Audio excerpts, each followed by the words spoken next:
Make in India world మార్కెట్లో resound ఇస్తున్న పేరు ఇదే. దాదాపు 10 ఏళ్ల క్రితం మోడీ సర్కార్ ప్రతిష్టాత్మకంగా తీసుకొచ్చిన ఈ ప్రాజెక్ట్ ప్రపంచంలోనే భారత్ను టాప్లో నిలబెట్టే దిశగా దూసుకెళ్తోంది. ఇప్పటి వరకు ప్రపంచాన్ని శాసించిన చైనా స్థానాన్ని భర్తీ చేసే స్థాయిలో ఫలితాలు వస్తున్నాయి. సైకిళ్ల నుంచి మిసైళ్ల వరకు భారత బ్రాండ్ విశ్వవ్యాప్తం అవుతోంది. 3వ అతిపెద్ద ఆర్థిక వ్యవస్థగా భారత్ మారడంలోనూ make in India key role play చేస్తుందంటున్నారు విశ్లేషకులు.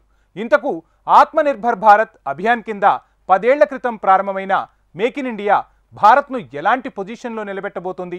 గ్లోబల్ మ్యానుఫ్యాక్చరింగ్ హబ్గా ఇండియా నిలిచే సమయం దగ్గరలోనే ఉందా? 10 ఏళ్ల మేక్ ఇన్ ఇండియా లక్ష్యం దిశగా వెళ్తోందా? గ్లోబల్ మార్కెట్లో భారత్ బ్రాండ్కి టైం వచ్చేసిందా? తయారీ రంగంలో చైనాను బీట్ చేయటం ఖాయమేనా?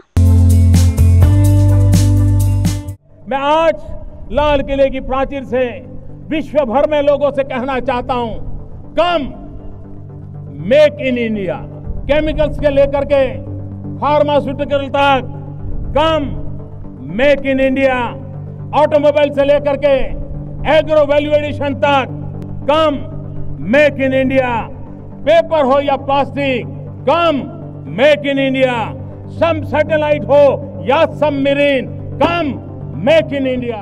భారత్ను తయారీ రంగంలో శక్తివంతంగా మార్చాలనే లక్ష్యంతో 10 ఏళ్ల క్రితం కేంద్ర ప్రభుత్వం మేక్ ఇన్ ఇండియా పథకాన్ని లాంచ్ చేసింది. సెప్టెంబర్ 25, 2014న ప్రధాని మోడీ ఈ మేక్ ఇన్ ఇండియాను తీసుకొచ్చారు. ఆత్మనిర్భర్ భారత్ అభియాన్ కింద మేక్ ఇన్ ఇండియా కింద ఈ కార్యక్రమాన్ని ప్రారంభించారు.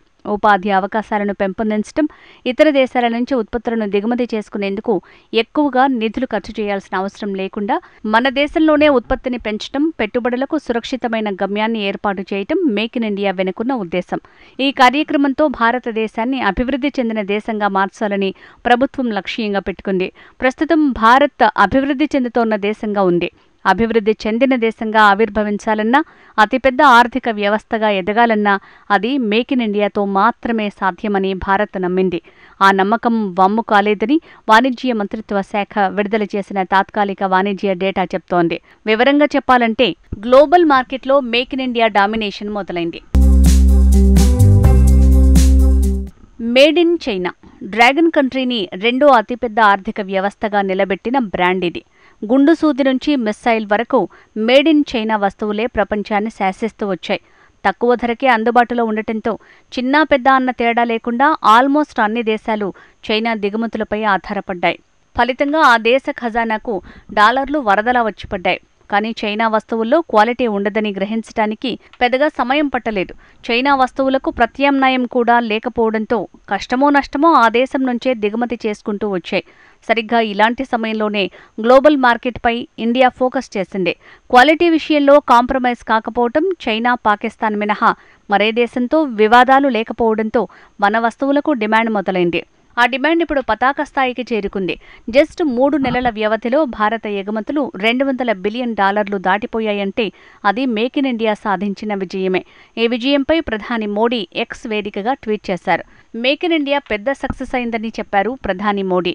ప్రపంచవ్యాప్తంగా భారత్లో తయారైన వస్తువులు బాగా అమ్ముడుపోతున్నాయని, సంపదను సృష్టిస్తున్నాయని తెలిపారు. మేక్ ఇన్ ఇండియా ప్రోడక్ట్స్ ఎలాంటి ఇంపాక్ట్ చూపిస్తున్నాయో మై గవర్నమెంట్ ఇండియా ట్విట్టర్లో పోస్ట్ చేసింది. ఇండియాలో తయారవుతున్న సైకిళ్లు ప్రపంచవ్యాప్తంగా తెగ అమ్ముడవుతున్నాయి. యూకే, జర్మనీ, నెదర్లాండ్స్కు ఇక్కడి నుంచే సైకిళ్లు ఎగుమతి అవుతున్నాయి. ఇది రోజురోజుకు అభివృద్ధి చెందుతోందని, దీనివల్ల గ్లోబల్ ఎకానమీ పెరుగుతోందని తెలిపింది. ఇక బీహార్లో తయారైన బూట్లు ప్రస్తుతం రష్యన్ ఆర్మీలో ఓ భాగమయ్యాయి. ఇది కూడా భారత్లో తయారైన వస్తువులపై ప్రపంచ దేశాలు ఎలా ఆధారపడుతున్నాయో తెలిపేందుకు ఉదాహరణగా ఉందని కేంద్ర ప్రభుత్వం తెలిపింది. ఇంటర్నేషనల్ డిఫెన్స్ మార్కెట్లో భారత తయారీ సామర్థ్యాన్ని నిరూపిస్తుందని చెప్పింది. మరోవైపు కశ్మీర్లో తయారవుతున్న విల్లు బ్యాట్స్కి గ్లోబల్గా హై డిమాండ్ ఉంది. వరల్డ్ కప్లో ఈ బ్యాట్లనే ఉపయోగించారు. అలాగే అమూల్ ఉత్పత్తుల ఎగుమతులు భారీగా పెరిగాయి. యుఎస్లో అమూల్ ఇప్పటికే పాగా వేసింది. వీటన్నింటితో పాటు అంతరిక్షంలో కూడా భారత మిసైల్స్ పాగా వేస్తున్నాయి. బ్రహ్మోస్ మిసైల్స్ భారత, రష్యా సంయుక్తంగా తయారు చేస్తున్నాయి. ఇలా చెప్పుకుంటూ పోతే చాలా ఉత్పత్తులు గ్లోబల్ మార్కెట్ని రూల్ చేస్తున్నాయి. నిజానికి రక్షణ రంగం బలోపేతానికి మేక్ ఇన్ ఇండియా చేస్తున్న కృషి అంతా ఇంతా కాదు. ఒకప్పుడు భారత రక్షణ రంగం కాస్త వీకే. అప్పట్లో ఇతర దేశాలతో పోల్చుకుంటే మన దగ్గర weapons, missiles, navy defence system తక్కువే. కానీ ఇప్పుడు సీన్ మారింది. డిఫెన్స్ ఫీల్డ్లో మనమేం తక్కువ కాదంటోంది. ఒక్కో అడుగు ముందుకేస్తూ రక్షణ రంగాన్ని స్ట్రాంగ్ చేస్తోంది మేక్ ఇన్ ఇండియా. మన పేరెత్తితేనే శత్రువు భయపడే పరిస్థితి వచ్చింది.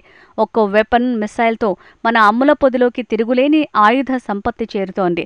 అన్నింటికీ ఇతర దేశాలపై ఆధారపడే స్థాయి నుంచి మనము సహకారం అందించే స్థాయికి ఎదుగుతున్నాం. దిగుమతులే కాదు, ఎగుమతులు చేస్తున్నాం. గత ఆర్థిక సంవత్సరంతో పోలిస్తే 2023-24లో 16.7% వృద్ధి రేటు పెరిగింది. రక్షణ రంగ ఉత్పత్తుల విలువ రికార్డు స్థాయిలో 126,887 కోట్లకు చేరింది. 2023-24 ఫైనాన్షియల్ ఇయర్లో రక్షణ ఎగుమతులు 21,083 కోట్లకు ఎగబాకాయి. గత ఆర్థిక సంవత్సరంతో పోలిస్తే దాదాపు 35% ఎక్స్పోర్ట్స్ పెరిగాయి. వచ్చే 10 ఏళ్లలో అంటే 11,45,000 కోట్లు ఎక్స్పోర్ట్స్ చేసే అవకాశం ఉందని నిపుణులు చెప్తున్నారు. ఇదంతా మేక్ ఇన్ ఇండియాతోనే సాధ్యమవుతుంది. జూలై 15న వాణిజ్య మంత్రిత్వ శాఖ విడుదల చేసిన తాత్కాలిక వాణిజ్య డేటా ప్రకారం భారత్ మొత్తం ఎగుమతులు ఏప్రిల్ నుంచి జూన్ వరకు 3 నెలల కాలంలో $200.3 బిలియన్ ఉన్నాయి. గతేడాది ఏప్రిల్ నుంచి జూన్ వరకు 3 నెలల కాలంలో $184.5 బిలియన్ ఉన్నాయి. విశేషం ఏంటంటే ఈ ఆర్థిక సంవత్సరం మొదటి త్రైమాసికంలో దేశం చేసిన అత్యధిక ఎగుమతి ఇదే. ఏ దేశం ఎగుమతులు ఎలా పెరిగాయో ఎలా లెక్కిస్తారంటే ఆ దేశంలో తయారైన వస్తువులకు ఇతర దేశాల్లో మార్కెట్లో డిమాండ్ ఎంత పెరిగిందన్న దాన్ని బట్టి లెక్కిస్తారు. ప్రభుత్వం విడుదల చేసిన డేటాను పరిశీలిస్తే జూన్ 2024లో వస్తువుల ఎగుమతి 2.55% పెరిగి $35.2 బిలియన్ చేరుకుంది. ఇది 2023 జూన్లో $34.32 బిలియన్ ఉంది. జూన్, మే నెలలో భారత వస్తువుల ఎగుమతి 9.1% పెరిగి $38.13 బిలియన్ చేరుకుంది. అయితే ఎగుమతులు మాత్రమే కాదు, దిగుమతులు కూడా పెరిగాయి. జూన్లో దేశ దిగుమతి 5% పెరిగింది. జూన్ 2024లో వస్తువుల దిగుమతి 5% పెరిగి $56.18 బిలియన్ చేరుకోగా జూన్ 2023లో అది $53.51 బిలియన్ ఉంది. వాణిజ్య మంత్రిత్వ శాఖ డేటా ప్రకారం జూన్లో భారత వాణిజ్య లోటు $20.98 బిలియన్ నమోదైంది. ఒకవైపు దేశంలో ద్రవ్యోల్బణం గణాంకాలు పెరిగాయి. మొదటిది రిటైల్ ద్రవ్యోల్బణం 5%కి పైగా ఉంది. తాజాగా విడుదల చేసిన ద్రవ్యోల్బణం డేటాలో WPI కూడా 3.36%కి చేరుకుంది. అయితే ఎగుమతులు పెరగడం మాత్రం భారత్కు గుడ్ న్యూసే. మరోవైపు ఈ ఆర్థిక సంవత్సరంలో ఎగుమతుల్లో భారత్ $800 బిలియన్ పైగా వృద్ధి సాధిస్తుందని వాణిజ్య మంత్రిత్వ శాఖ అంచనా వేసింది. త్రైమాసిక గణాంకాలు ఆశాజనకంగా ఉన్నాయని, మొత్తం ఎగుమతులు $200 బిలియన్ దాటిందని, ఇదే వేగం కొనసాగితే ఈ ఆర్థిక సంవత్సరంలో ఎగుమతులు $800 బిలియన్ మార్కును దాటుతాయని వాణిజ్య నిపుణులు చెప్తున్నారు. ఓవరాల్గా చైనాకు బ్యాడ్ టైం నడుస్తున్న వేళ ప్రపంచానికి భారత్ ప్రత్యామ్నాయంగా మారుతోంది. ఇదే ట్రెండ్ కొనసాగితే మూడవ అతిపెద్ద ఆర్థిక వ్యవస్థగా అభివృద్ధి చెందిన దేశంగా నిలవటానికి ఎంతో సమయం పట్టకపోవచ్చు. మరి ఆ దిశగా ఎలాంటి అడుగులు పడతాయో చూడాలి.